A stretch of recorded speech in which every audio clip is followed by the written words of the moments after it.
हे माझं घर है, यहाँ सिर्फ मेरी मर्जी चलेगी। मैंने कहा ना, जमीन बेचनी है मतलब बेचनी है, समझे? नहीं समझा और ना ही समझूंगा। अरे कब तक ऐसे चलता रहेगा? जमीन बेचो, 2 साल घर चलाओ, हैं? किसी को कोई काम करना है कि नहीं? ए सागर, तू सुना था किसको है? और तू क्या काम धंधा करता है इस घर में? संदीप भाऊ, काम धंधा करने के लिए ना पैसा लगता है, पैसा। 2 बार पैसा दिया था ना, क्या क्या उसका? 2 बार तेरा बिजनेस फेल हो गया। ये देख, ज्यादा बहस करने का वक्त नहीं है, चुपचाप साइन कर दूंगा आई, पहले मेरे हिस्से की जमीन मुझे दे दो। क्या बोलास तू? बंटवारा करेगा? हाँ करूंगा। तो तू आई के सामने अखड़ दिखाएगा, जबान चलाएगा? क्या कर रहे हो? छोड़ो उसे। देवर जी, काय चुकीचं बोलला सागर? सांगा ना, काय चुकीचं बोलला? सही कह रहा है वो। बहू, अभी तू मुझे सिखाएगी? पति के मरने के बाद 18 साल मैंने अकेले दम पे ये घर संभाला है, बच्चों को पाला है। अच्छा मुझे बता, ये घर कैसे चलाएगी? पैसे कहां से आएगा? देख, अभी पैसे की जरूरत है, जमीन का हिस्सा तो बिकेगा ही, और तुझे साइन करना पड़ेगा। साइन कर। आई, मैं साइन नहीं करूंगा, नहीं करूंगा।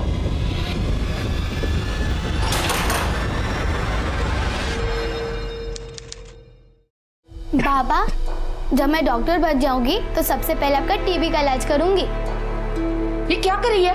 हाँ, कितनी बार तुझे बोला है ये रूम में आने से पहले मुंह पे रुमाल बांध लिया कर। चल जा यहाँ से। तुम्हाला ही कळत नाही ना, घेऊन बसा तिला गप्पा मारायला। ये क्या हुआ तेरे गले पर? ये इस तरफ। ये शायद किसी कीड़े ने काटा है। हाँ, सोते वक्त शायद कीड़े ने काट लिया होगा। बहुत बड़ा कीड़ा था शायद। जहां सोती हो जरा ध्यान से सोना। जी।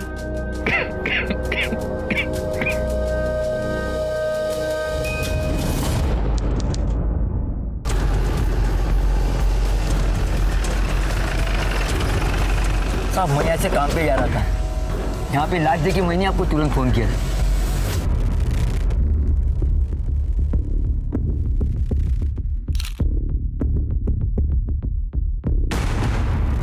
सर, लगता है बॉटल से मारा गया। बियर पार्टी चल रही थी, बहस हो गई होगी और उसके सर पे मार के भाग गए।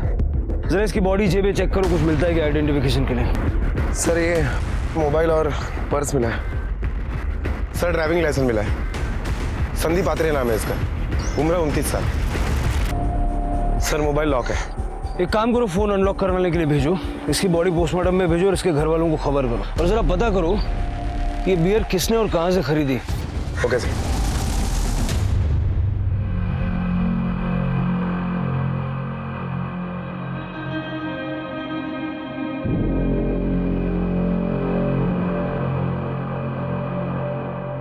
तू घबरा कुछ त्रिवेणी, ये तेरा भाव नहीं है।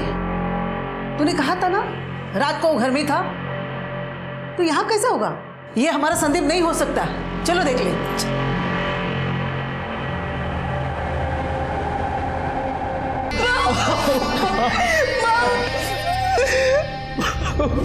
किसने मारा मेरे बेटे को? हम पता लगाने की कोशिश कर रहे हैं। वैसे आपको कोई आइडिया है वो किसके साथ बियर पीने जाने वाला था? कुछ बताया? मेरा बेटा शराब नहीं पीता था, क्योंकि मुझे पसंद नहीं था। माँ, वो पीता था। खोटो बोलता है तू। माँ, तुम्हें नहीं पता है संदीप भाऊ तुमसे छुपकर क्या क्या करता था। सर, ये संदीप का मोबाइल अनलॉक किया है। लास्ट कॉल किसी अजय भाऊ को किया था, 1 मिनट 4 सेकंड तक बात हुई है, और नंबर है 7764598346। सर, ये तो अजय भाऊ का ही नंबर है, मेरे बड़े भाई। कहते हैं ना साहब, दुश्मनी की जड़ चोरी और जमीन से होती है। जमीन बहुत है हमारी, और दुश्मन भी। आप पता करो मेरे बेटे को किसने मारा। जमीन का एक हिस्सा आपके नाम कर दूंगी, लेकिन वो कमीने को सजा मिलनी चाहिए। देखिए, इस काम को करने के लिए सरकार मुझे सैलरी देती है। आप लोग बस इतनी मदद कीजिए कि कुछ भी छुपाइएगा मत। वैसे आपका बेटा रात भर घर नहीं आया, तो आपने पता करने की कोशिश नहीं की कहाँ है, किसके साथ है? सर, संदीप भाई जब भी बियर पी के आते थे तो ऊपर वाले कमरे में जाते थे ताकि माँ को कुछ पता ना चले। कल शाम को भी जब मैंने उनकी बाइक की आवाज़ सुनी तो मुझे लगा वो घर पे आ गए।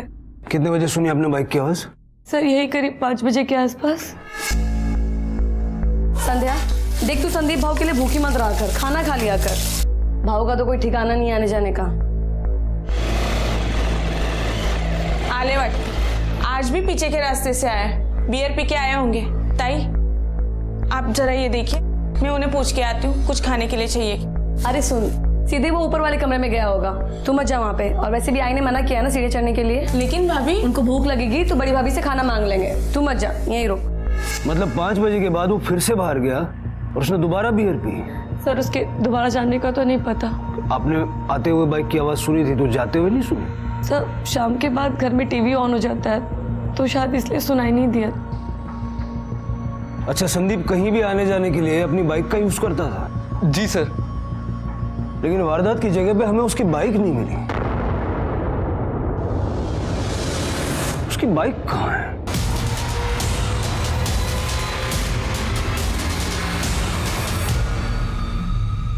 लगता है यही संदीप की बाइक है। शायद कोई पीछे के रास्ते से आया और संदीप को अपनी गाड़ी में बिठा के अपने साथ ले गया। सर ये मेरी बड़ी भाभी अजय भाव की पत्नी। कल शाम को 5 बजे के बाद आप संदीप के लिए खाना लेकर ऊपर के कमरे में गई थी? नहीं सर, संदीप भाऊजी मुझे फोन करते थे तभी मैं जाती थी। अगर कल उनका फोन नहीं आया तो मैं नहीं गई। आपके पति अजय कहाँ है? आखिरी बार संदीप की उन्हीं से बात हुई। जी वो अंदर है।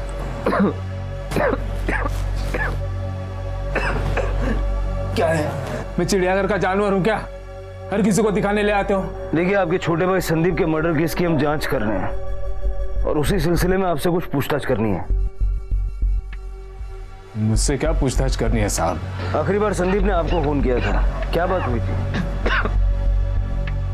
साहब, संदीप जब भी बियर पीने बाहर जाता था मुझे फोन करता था। आई अगर कुछ सवाल पूछे तो कोई बहाना बना देना। कल भी इसीलिए फोन किया था। मेरे अलावा घर में सबको पता था कि संदीप बियर पीता था। कल आप कहाँ थे? सर आप अजय भाव से सवाल क्यों पूछ रहे हैं? आप केशव से क्यों नहीं सवाल पूछते हैं? ये केशव कौन है? मेरा पति, और 2 दिन पहले ही उसने हम सबको धमकी देके गया है। तुम लोगों को क्या लगा कि मुझे पता नहीं चलेगा? जमीन बेची है, बहन का हिस्सा नहीं दोगे क्या? नहीं देंगे। क्या कर लोगे? और जोर से चिल्लाओगे? चिल्ला चिल्ला। तुम तो पागल हो गई है। इन लालचियों के चक्कर में तू मुझे छोड़ के चली आई। चल तू मेरे साथ, और पैसे तो मैं तुम लोगों से निकलवा के रहूंगा। मुझे नहीं आना तुम जैसे लालची आदमी के साथ। ऐसा कैसे नहीं चलेगी? अरे तू मेरी बीवी है, तुझे तो मार के लिखता। क्या करे तू? हाथ नहीं लगाना मेरी बहन को, समझा? बीवी और उसके हिस्से के पैसे तो मैं लेके जाऊंगा। उसके लिए चाहे मुझे तुम लोगों की लाश क्यों न बिछानी पड़े। इस केशव का नंबर और घर का एड्रेस दीजिए। सर ये केशव का फोन तो स्विच ऑफ आ रहा है। अपने 2 आदमी उसके घर पे भेजो और उठा लो उसको। Okay sir. हेलो मात्रे, मैं तुम्हें एक फोटो और एड्रेस भेज रहा हूँ। उस आदमी के घर पर जाकर उसे तुरंत पुलिस स्टेशन उठा के लेके आओ। सर मुझे एक बात बहुत अजीब लगी। घर वालों ने संदीप की बाइक की आवाज तो सुनी थी, लेकिन किसी ने भी ऊपर जाकर ये नहीं देखा कि संदीप घर पे आया भी है या नहीं। क्या वाकई में संदीप घर पे आया था या नहीं, ये पता ही नहीं चल रहा है। शिंदे फटाफट उसकी पीएम रिपोर्ट मंगाओ। हो सकता है घर वाले कुछ ना कुछ छुपा रहे हैं। हो सकता है कि संदीप घर पर आया ही नहीं था, उसका मर्डर दोपहर को ही हो गया था। सर लेकिन उसकी बाइक तो घर के पीछे खड़ी थी। हो सकता है कि मर्डर करने वाले ने बाइक घर के पीछे लाके छोड़ दिया। एक काम करो, जरा आसपास पता करो इस फैमिली के बारे में।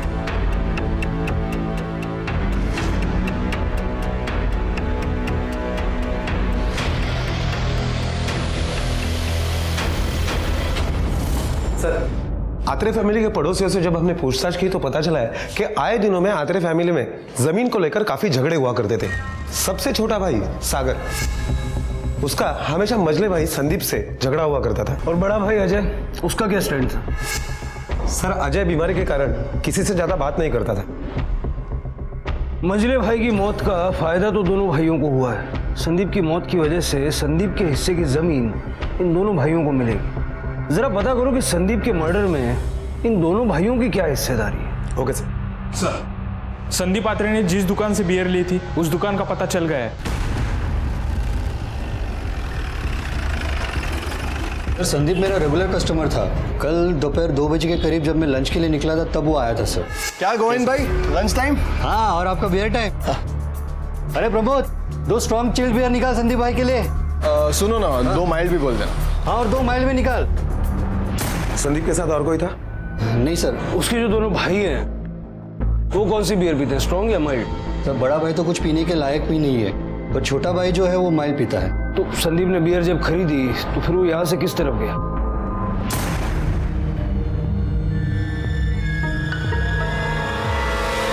वो इस तरफ गया था, उसका घर इस तरफ है, शायद घर ही गया होगा सर। सर, बियर शॉप वाले ने कहा कि बियर लेने के बाद संदीप घर पे गया था इस तरफ, लेकिन उसकी लाश हमें रेलवे लाइन के पास मिली और रेलवे लाइन तो इस तरफ है। सर, संदीप की पोस्टमार्टम रिपोर्ट आ गई है। पोस्टमार्टम रिपोर्ट के मुताबिक संदीप की मौत 12 तारीख को दोपहर 3 से 5 बजे के बीच में हुई है। मतलब मेरा शक सही निकला, संदीप शाम को घर वापस आया ही नहीं था। शाम को 5 बजे जब त्रिवेणी ने बाइक की आवाज सुनी तो वो संदीप नहीं बल्कि उसका कातिल था जो घर के बाहर बाइक पार्क करके चुपचाप निकल गया। सर, हो सकता है कि वो घर का ही कोई हो जो चुपचाप घर वापस आ गया हो। शिंदे मर्डर करने वाला केशव या फिर कोई और हो सकता है जो चाहता था कि हमारा शक घर वालों पे बना रहे और इसीलिए उसने बाइक घर के बाहर पार्क की और निकल गया। हो सकता है सर। एक काम करो, संदीप की बाइक को फॉरेंसिक के लिए भेजो, देखो उस पर किस किस के फिंगरप्रिंट्स मिलते हैं। और ये केशव का क्या हुआ? सर, वो तो घर पे भी नहीं मिला। जब से संदीप का मर्डर हुआ है वो कहीं गायब हो गया है। उसका फोन भी स्विच ऑफ आ रहा है। केशव का फोन ट्रैकिंग पे डालो, कभी ना कभी तो फोन ऑन करेगा। और अगर वो इस तरह से भाग रहा है तो इसका मतलब उसका कुछ ना कुछ इन्वॉल्वमेंट तो है। सर, वो संदीप की डेड बॉडी अंतिम संस्कार के लिए उसके घर वालों को दे दूं? ठीक है। जिस तरह की पेचीदगियां इस केस में पुलिस के सामने आ रही थीं, पुलिस के लिए ये केस सुलझाना आसान नहीं था, लेकिन जितनी मुश्किलें थीं, पुलिस की मेहनत उतनी ज्यादा थी। पुलिस को फिलहाल शक घर के लोगों पे ही था। सर, ये अजय, संदीप और सागर, इन तीनों के मोबाइल रिकॉर्ड्स हैं। सर, कॉल डिटेल से पता चलता है कि इनकी इस नंबर पर हमेशा बातें हुआ करती थी। ये नंबर दिनेश यादव का है। इन तीनों भाइयों की जो शहर में जमीन है उसके एक हिस्से में दिनेश यादव खेती किया करता था। संदीप ने आखिरी बार बात अजय से की थी। 12 तारीख को 3 से 5 के बीच अजय की लोकेशन क्या थी? सर, अजय के मोबाइल लोकेशन के हिसाब से जिस वक्त संदीप की मौत हुई उस वक्त अजय घर पर ही था। और त्रिवेणी का पति केशव, उसकी क्या खबर? सर, केशव की मोबाइल की लोकेशन 12 तारीख को दोपहर 3 से 4 बजे के बीच में उसी एरिया की दिखाई दे रही है जहां पर हमें संदीप की बॉडी मिली थी। और उसके बाद उसका फोन स्विच ऑफ हुआ। फिर 14 तारीख को उसका फोन नासिक में एक्टिवेट हुआ। उसने अपनी माँ को फोन किया था, उसके बाद उसका फोन बंद आ रहा है। केशव की माँ से पूछताछ करो, उसे पता होगा केशव कहाँ है। सर, मुझे लगता है कि हमें केशव से ज्यादा सागर के ऊपर नजर रखनी चाहिए। क्यों? क्योंकि सर, पोस्टमार्टम रिपोर्ट के हिसाब से संदीप का मर्डर 3 से 5 बजे के बीच में हुआ और ये सागर का फोन 2 से 5 बजे के बीच में स्विच ऑफ था। सागर, ये बहुत अच्छा तरीका है। अपना मोबाइल फोन स्विच ऑफ कर लो ताकि पुलिस को पता ही ना चले तुम कहाँ हो। मैं समझा नहीं सर, आप कहना क्या चाहते हैं? समझने और समझाने के लिए तो यहाँ बुलाया है, क्योंकि इतना तो हम समझ गए हैं कि अपने परिवार की जमीन बेचने के तुम खिलाफ थे और इसी बात को लेकर तुम्हारा संदीप के साथ झगड़ा भी हुआ था। हाँ, हुआ था। तो इसका मतलब मैं अपने भाई का खून कर दूंगा? ऐसे तो गायत्री भाभी भी खिलाफ थी जमीन बेचने के। तेरी गायत्री भाभी उस दिन पूरा दिन तेरी माँ, बहन और तेरी संध्या भाभी के साथ घर पर थी और वो माइल्ड बियर नहीं पीती, तुम पीते हो। हाँ, पीता हूँ। तो उससे क्या साबित होता है? संदीप ने 2 स्ट्रॉन्ग बियर के साथ 2 माइल्ड बियर खरीदी थी। तुम संदीप के साथ बियर पीने गए, लेकिन पहले अपना मोबाइल फोन स्विच ऑफ कर लिया, फिर उसके साथ बैठ के बियर पी, उसको मारा। नहीं सर, मैं तो फिल्म देखने के लिए गया था सर। मेरे फोन की बैटरी कम थी, इसलिए वो अपने आप ही बंद हो गया था। इंस्पेक्टर साहब, आप ये क्या कर रहे हैं? मैंने आपको कहा था ना, जमीन का हिस्सा दे दूंगी और चाहे तो और देती हूँ, लेकिन मेरे बेटे को क्यों परेशान कर रहे हैं? माता जी, अब ध्यान से सुन लीजिए। हम मानते हैं कि आपके पास बहुत जमीन है, लेकिन अगली बार अगर आपने इस तरह से जमीन ऑफर की तो पुलिस वाले को रिश्वत देने के जुर्म में आपको अंदर करवा दूंगा। दूसरी बात, हम अपना काम कर रहे हैं, आपके बेटे को परेशान नहीं कर रहे हैं। देख रही हूं मैं क्या करे आप। संदीप के बाद यही तो मेरा सहारा है और आप उसे भी। मुझे आपकी जांच पे भरोसा नहीं है। मुझे सीबीआई जांच चाहिए, मुझे उनके साथ बात करना है। आपको जो ठीक लगता है आप कीजिए, लेकिन हम हमारा इन्वेस्टिगेशन हमारे तरीके से करें। और सागर, जो कुछ भी तुमने कहा है उसको हम वेरीफाई करेंगे। अगर कुछ छुपाया है या कुछ झूठ बोला है तो फिर कोई बचा नहीं पाएगा। त्रिवेणी, उस दुकानदार ने हमें बताया कि संदीप ने वहां से बियर खरीदी और 2 बजे के आसपास वो घर की तरफ जाने के लिए निकला। हाँ सर, संदीप भाव आए थे लेकिन उनके हाथ में बियर नहीं था और वो थोड़ी देर में ही चले गए थे वहां से। सागर भी उसके साथ गया था? सर मैंने बाइक की आवाज सुनी थी, उनके साथ कौन गया ये नहीं देखा था मैंने। हो गई तसल्ली? सागर उसके साथ नहीं गया था।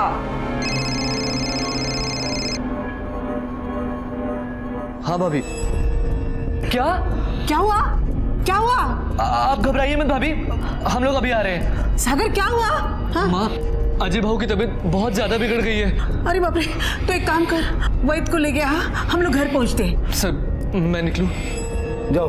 चल तू जा, चल चल चल। शिंदे, जरा पता करो ये सागर वाकई कोई फिल्म देख रहा था या हमें किसी फिल्म की कहानी सुना रहा है।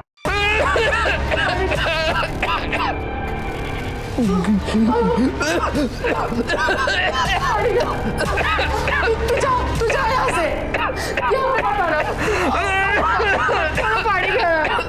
अजय, अजय तू घबरा मत। अरे वही आ रहा है। हाँ, सागर गया है उन्हें लाने। हाँ, अजय, गायत्री काढ़ा पिलाओ उसको। कैसे पिलाओ भाई, कैसे पिलाओ? खास कर हालत खराब हो गई है उनकी। आई भी पाया पड़ते, प्लीज किसी अच्छे डॉक्टर के पास ले जाइए उन्हें, प्लीज आई प्लीज।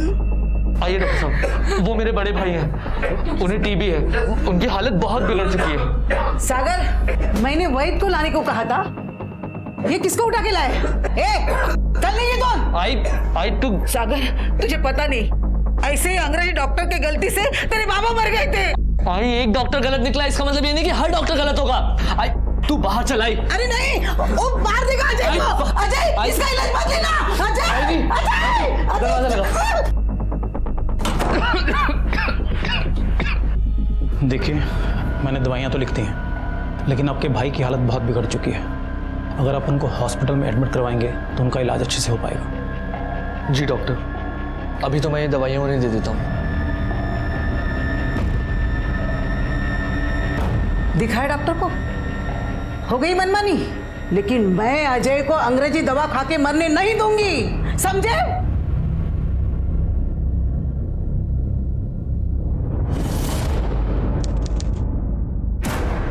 सर, कल दोपहर से मेरी आई और बहन घर वापस नहीं लौटे हैं। आपने आपके रिश्तेदार जान पहचान वालों से पूछताछ की?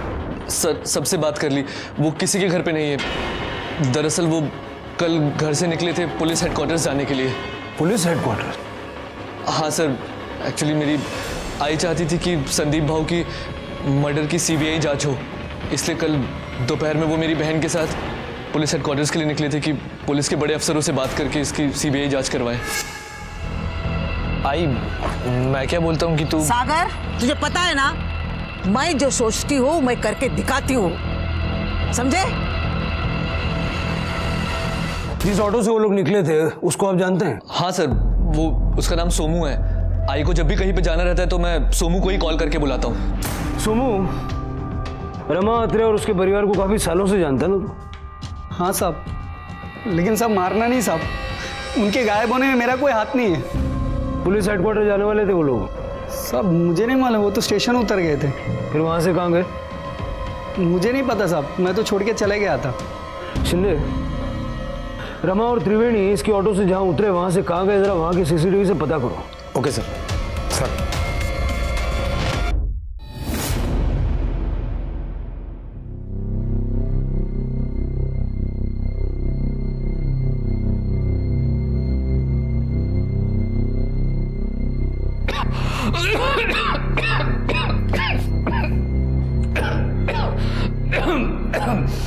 अरे सागर, आकाश तू, आई का कुछ पता चला? नहीं। अरे क्या करते हो आप? हाँ, आपको एक बार बोला वो समझता नहीं है, रूम से बाहर क्यों आया? कितनी बार बोला अंदर रुकिए? हाँ आई। इस तरीके से तो बच्चों में भी इन्फेक्शन फैलेगा। अंदर जा। आओ, आपको समझ में नहीं आता? आपको सही इलाज तो करवाना नहीं है, बस आई की सुनते रहते हो, उन्हीं की मानते हो, और इस तरीके से बाहर आकर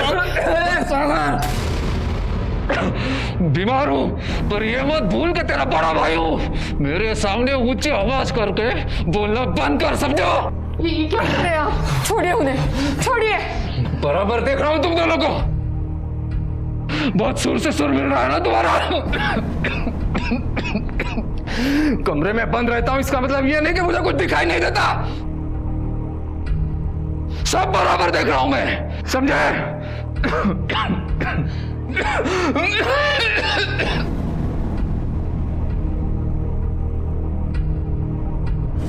पहले संदीप की हत्या और अब रमा और उनकी बेटी त्रिवेणी का अचानक गायब होना। रमा अपने बेटे के हत्यारे का पता लगाना चाहती थी, तो क्या रमा के ऐसे गायब होने की वजह उसकी बेटी की हत्या से ही जुड़ी थी या फिर सच्चाई कुछ और थी? सर, सागर झूठ बोल रहा है कि 12 तारीख को फिल्म देखने गया था।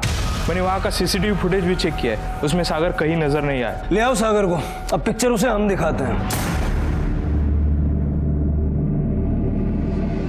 सर, आप लोग बार बार मुझे क्यों बुलाते हैं? क्योंकि तू एक बार में सच नहीं बोलता है, कुछ ना कुछ छुपाता है। नहीं सर, मैंने कुछ नहीं छुपाया। 12 तारीख को तू पिक्चर देखने गया था ना, उसकी कहानी सुननी थी तुझसे। सुना चल। सर, वो कहानी याद नहीं आ रही? चल मैं सुना देता हूँ। एक बार क्या होता है, 3 भाई रहते हैं, उनके बीच जमीन को लेकर झगड़ा होता है, लेकिन वो लोग बियर साथ में पीते हैं। अब छोटा भाई एक दिन मझले भाई को ले जाता है और बियर पिलाता है, और बियर पिला के उसको मार डालता है। अब वो जो मझला भाई था ना, वो संदीप था, और छोटा भाई तू। नहीं सर, मैंने भाऊ को नहीं मारा सर। जब तेरी आई को इस बात का शक होने लगा तो तूने उसको और तेरी बहन को दोनों को गायब कर दिया। नहीं सर, मैंने कुछ नहीं किया सर। ये पिक्चर वाली झूठी कहानी क्यों सुनाई? सर, झूठ इसलिए बोला क्योंकि मैं उस दिन अपनी गर्लफ्रेंड के साथ था, उसके घर में। फिर से नई कहानी शुरू कर दिया। मेरा यकीन कीजिए सर, दरअसल मेरी गर्लफ्रेंड दूसरी जात की है, इसलिए मैं ये बात छुपा कर रखता हूँ। अगर आई को पता चलता तो वो बहुत नाराज होती सर। इसलिए आई को गायब भी कर दिया कि जब आई को पता ही नहीं चलेगा तो वो नाराज कहाँ से होगी, है ना? क्या किया उसके साथ, कहाँ है वो, बोल। नहीं सर, मैंने कुछ नहीं किया सर उसके साथ। आप चाहे तो मेरी गर्लफ्रेंड से पूछ सकते हैं, मैं उसी के साथ था। तुम्हारा और सागर का रिश्ता कितने सालों से है? सर, यही करीब 2 सालों से। सागर ने बताया कि 12 तारीख को तुम और सागर दोनों फिल्म देखने गए थे। नहीं सर, 12 तारीख को हम फिल्म देखने नहीं गए थे। वो एक्चुअली मेरे घर आया था, हम साथ में थे। पुलिस से ऐसा कहने के लिए सागर ने तुम्हें सिखा के भेजा है? नहीं सर, ऐसा कुछ नहीं है, मैं सच कह रही हूँ।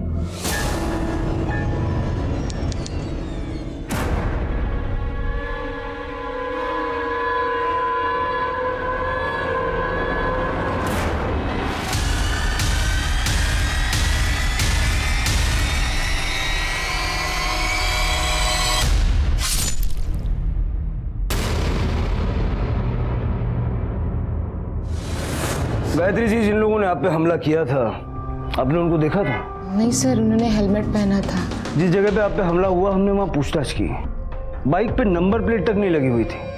इसका मतलब पूरी प्लानिंग करके आपके ऊपर हमला किया गया। आपको क्या लगता है कोई आप पे क्यों हमला करवाएगा? पता नहीं सर, कोई मुझ पे क्यों हमला करवाएगा। शायद इसलिए क्योंकि आए दिन आपके घर में जमीन को लेके झगड़े चलते रहते हैं। सर, मेरे नाम पे कोई जमीन नहीं है। हाँ, लेकिन आपके घर की जमीन ना बेचने के लिए आप हमेशा सागर का साथ देती आई हैं। फिर तो पहले मुझे मारना चाहिए था। बेटा, जब आपकी आई पे हमला हुआ तो आप आई के साथ थे ना? आपको याद है वो बाइक वाला कैसा दिखता था, कौन था? हाँ अंकल, वो अंकल ने हेलमेट पहना था, सिर्फ उनकी नाक दिख रही थी। उनकी नाक पे बड़ा सा कट का निशान था। मुझे लगता है ये काम किसी प्रोफेशनल का है। पता करो कोई ऐसा हिस्ट्री शीटर है क्या जिसकी नाक पे निशान हो। Yes sir. सॉरी अजय, तुम्हारी तबीयत खराब है, लेकिन तुमसे कुछ सवाल पूछना है। हाँ सर, पूछिए। तुम्हारी बीवी को मरवाने की कोशिश किसने की होगी? तुम्हें शक है किसी पे? साहब, ये 4 दीवारें ही मेरी दुनिया है, मैं शक भी कैसे करूं किसी पर? तुम्हारी आई और बहन दोनों गायब हैं। एक भाई मर चुका है, अब तो सब कुछ तुम्हारा छोटा भाई संभालेगा। हो सकता है कि सागर ने नहीं साहब, हम लोग घर में चाहे जितना ही लड़ लें पर एक दूसरे को नुकसान नहीं पहुंचा सकते। शिंदे, केशव को कुछ पता चला? सर केशव बस भाग रहा है, कभी नासिक, कभी कल्याण, कभी शिरडी। अभी अभी उसका फोन मनमाड़ में ऑन हुआ था और तुरंत स्विच ऑफ हो गया। एक जगह पे टिकता ही नहीं है। आसपास के एरिया में उसके जितने भी रिश्तेदार हैं सबका पता करो और सब पे नजर रखो। अगली बार वो किसी न किसी के पास तो जाएगा, जहां दिखे वहीं से उठा लो। Okay sir. सर, रमा और त्रिवेणी की कॉल डिटेल्स आ गई है। लास्ट लोकेशन क्या है दोनों की? वसई के साउथ साइड में, और करीब 2 बजे के आसपास उसका फोन बंद हो गया था। शिंदे, आखिरी बार बात किससे हुई दोनों की?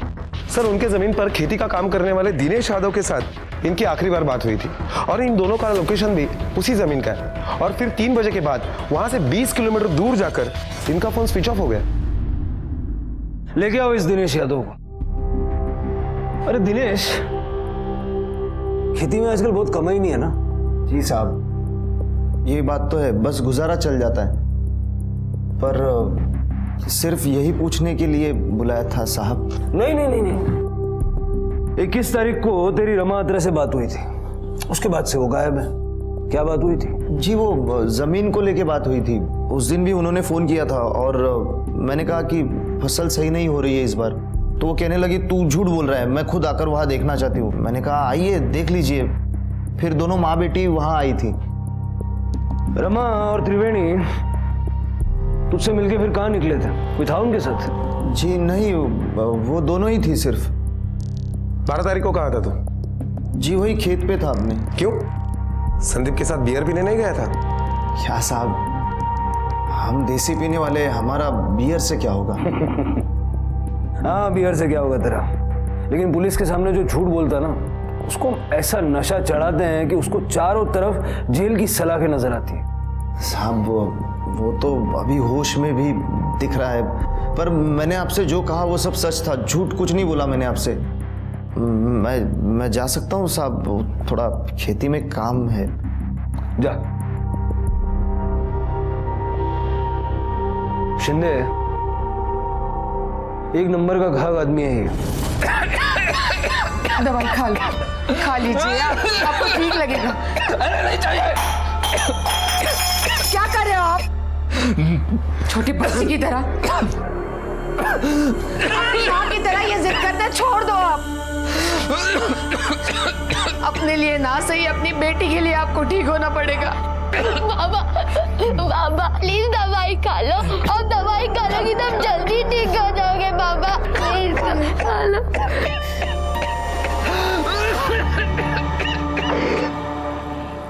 सर ये देखिए, हिस्ट्री शीटर है, सुपारी किलिंग, धमकी देना, ये इसके काम है।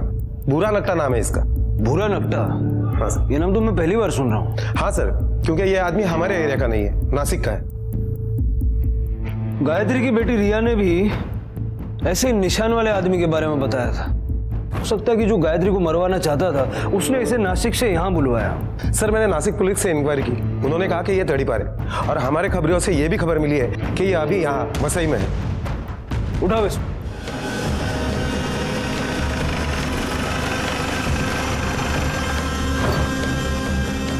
साहब वो रहा। हेलो, अरे मैं इधर चाय की दुकान पे हूँ, तुम किधर हो? अरे कितना टाइम लगाओगे यार? अरे हाँ बस पहुंच रहा हूँ भाई। Okay okay. क्या रे बुरा, नासिक से नाक कटा कर तू यहाँ आ गया? तू कौन? पुलिस। चल। तुम? साहब अब आप लोग भूरा को मार पीट कर सच उगलवा लोगे, फिर आप लोग मुझे उठाने आओगे, इसलिए मैं पहले ही आपके पास आ गया। तेरी ईमानदारी देख के तुझ पे शक हो रहा है। साहब मैंने सुना है कि सच बोलने पर पुलिस सजा में रियायत देती है। बस साहब सच यही है, मुझे गायत्री भाभी को मारने के लिए पैसे दिए गए थे। और तूने भूरा नकटा को सुपारी दे दी? हाँ साहब, पर साहब मैंने सोचा कि गायत्री भाभी पर सिर्फ हमला करवा देता हूँ, मतलब पैसे भी ले लूँगा और नाम भी हो जाएगा कि कम से कम मरवाने की कोशिश तो की थी, और अगर पकड़ा गया तो बड़ा केस भी नहीं लगेगा। किसने कहा तुझे ये सब करने के लिए? क्या साहब, आपको कोई भी कुछ भी बोल देगा और आप सच मान लेंगे। मैं भला क्यों अपनी बीवी को मरवाने की कोशिश करूंगा? तूने अपनी बीवी को मरवाने की कोशिश इसलिए की क्योंकि तुझे शक था कि उसका किसी के साथ अफेयर है। मान लीजिएगा मेरी बीवी का किसी के साथ अफेयर है भी, तो मुझे कैसे पता चलेगा? मैं तो दिन रात उस कमरे में बंद रहता हूँ साहब। मुझे ये समझा कि तूने दिनेश को ऐसा क्यों बोला कि अगर किसी औरत का पैर फिसल जाए तो उसे समझाने का कोई फायदा नहीं, हमेशा के लिए सुला देना चाहिए। कोठा रे घेऊन त्याला।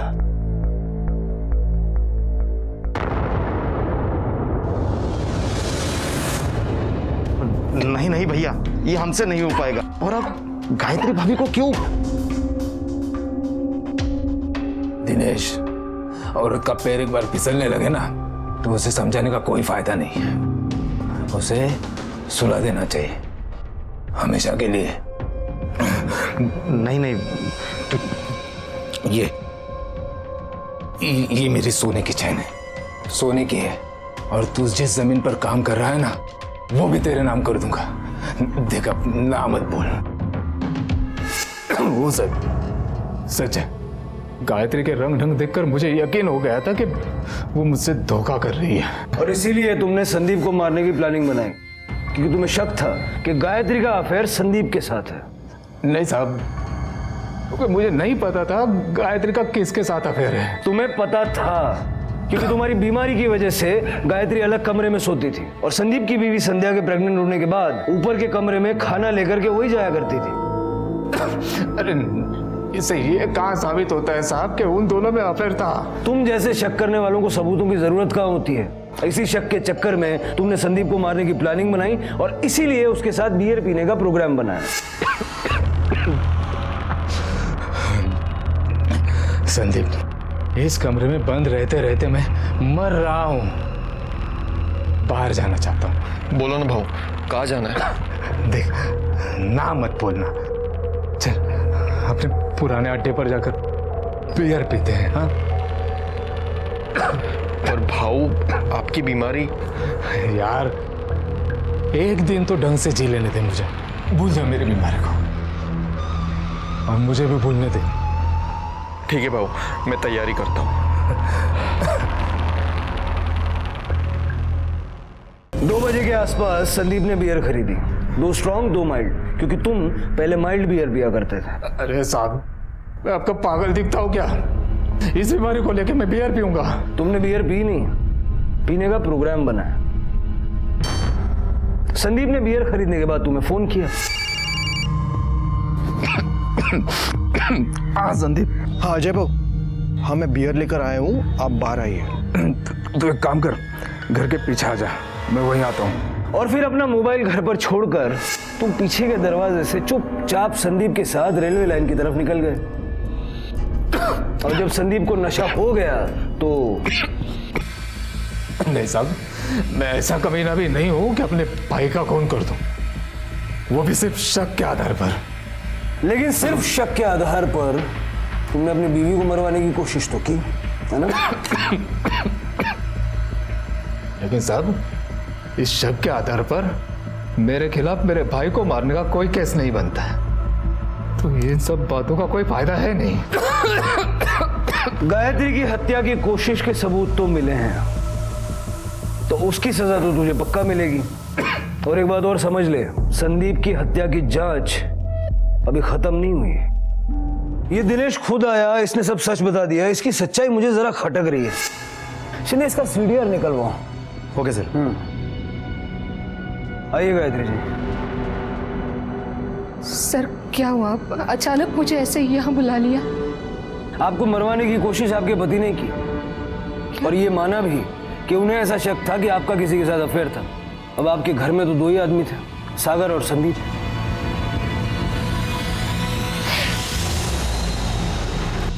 आई, पापा को पुलिस क्यों ले गई?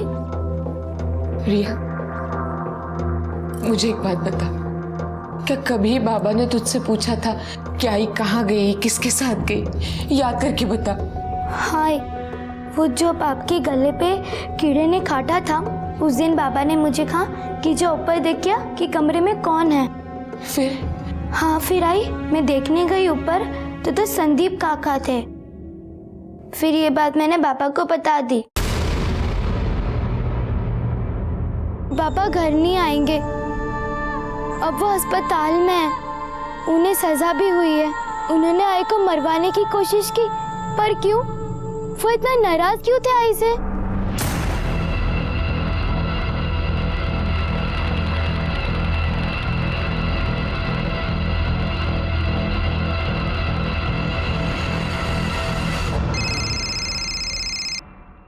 हेलो। हेलो सर, केशव अपने रिलेटिव के यहाँ 40 गांव आया है। एक काम करो, लोकल पुलिस की मदद लेके अरेस्ट करो उसे और तुरंत यहाँ लेकर आओ। Yes sir.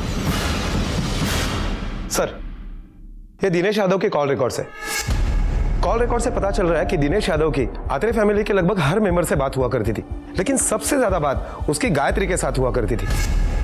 गायत्री और दिनेश यादव की उस दिन भी बात हुई थी जिस दिन रमा और त्रिवेणी दोनों गायब हुए थे। सर, और दिनेश यादव की उस दिन और 2 लोगों के साथ बात हुई थी। पता करो ये और 2 लोग कौन है, और ये गायत्री और दिनेश के बीच में इतनी बातचीत होने का रीजन क्या है? कि मुझे लगता है कि ये दोनों मिलके कोई बहुत बड़ा गेम खेल रहे हैं। सर, इन दोनों के सच के बारे में तो हम पता लगा ही लेंगे। फिलहाल केशव मिल गया है, उसे 40 गांव से लेके आ रहे हैं। गुड। साहब, मुझे मारा नहीं, मुझे मारना नहीं, मैं बताता हूँ साहब, मैंने संदीप को नहीं मारा है, सच कह रहा हूँ। संदीप के घर पर धमकी देने के लिए गया था ना? मैं डर गया था क्योंकि मेरे धमकाने के बाद ही वो मर गया। मुझे पता था साहब आप लोग मुझ पे शक करोगे, इसलिए मैं डर गया था साहब। 12 तारीख को जिस दिन संदीप का मर्डर हुआ, तेरे मोबाइल की लोकेशन भी वसई के उसी एरिया की है। ये जादुई कोइंसिडेंस कैसे हो गया? साहब, मेरे दोस्त की मोबाइल रिपेयर शॉप है, मैं अपना मोबाइल ठीक कराने गया था। हर किसी के पास बचने के लिए एक कहानी होती है। चल तेरे दोस्त का नंबर दे। हाँ साहब, 9820774415। शिंदे, इसकी कहानी क्रॉस चेक करो। शिंदे, जो दिनेश के सीडीआर में 2 नंबर मिले थे, उनकी डिटेल्स मिली? सर, कल तक मिल जाएगी। सर, रमा और त्रिवेणी जिस दिन गायब हुए थे, उस दिन दिनेश यादव की गायत्री के अलावा जिन 2 लोगों के साथ बात हुई थी, उनके कॉल डिटेल्स आ गए। सर, ये देखिए, ये एक नंबर है 8877। ये नंबर तो फिलहाल बंद आ रहा है, और ये दूसरा नंबर 9872। ये नंबर दिनेश यादव के दोस्त रवि का है। सर, दिनेश यादव ने रवि को 21 तारीख को सुबह फोन किया था उसकी माँ की दवाई के पर्चे के बारे में पूछने के लिए। माँ की दवाई का पर्चा क्यों? क्योंकि सर, उसकी माँ की दवाई के पर्चे में नींद की दवाई की प्रिस्क्रिप्शन थी। और ये दूसरा 8877 वो किसका है? सर, ये नंबर पवन सोलंकी नाम के आदमी का है। ये आदमी तांत्रिक है। उठाओ इसको। क्या रे दिनेश, नींद की दवाई की क्या जरूरत पड़ गई तुझे? रवि तेरा दोस्त, उसकी माँ का दवाई का पर्चा मांगा था ना तूने? जी, वो नींद नहीं आ रही थी इसीलिए। बड़े संयोग की बात है, जिस दिन रमा और त्रिवेणी गायब हुए उसी दिन तूने नींद की दवाई खरीदी। क्या किया दवाई का? वो दवाई खाई मैंने। ये दवाई खाने की नसीहत किसने दी थी? तांत्रिक ने? नहीं साहब, वो फोन किया था उसको, पर बारिश कब गिरी ये पूछने के लिए फोन किया था। अप्रैल के महीने में बारिश का इंतजार कर रहा है? हाँ, ले गया उसको। कोठा रे, घेऊन त्याला। चल। अब सब कुछ सीधा सीधा सच सच बताएगा या मार खा के बताएगा? बताता हूँ साहब।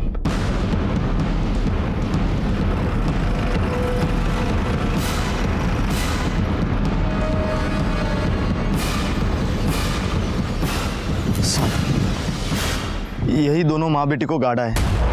लाशों को निकलवाने का इंतजाम करो। Okay sir.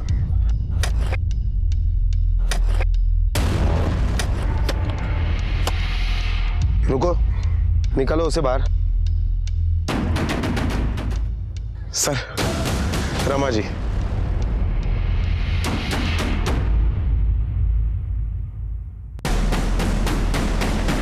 सर, त्रिवेणी। कितने पैसे मिले थे ये सब करने का? 6 लाख मिले थे साहब। किसने दिया? पहले आप मेरे पापा को ले गए, अब मेरी आंखों क्यों लेके जा रहे हो? छोड़ दो मेरी आंखों।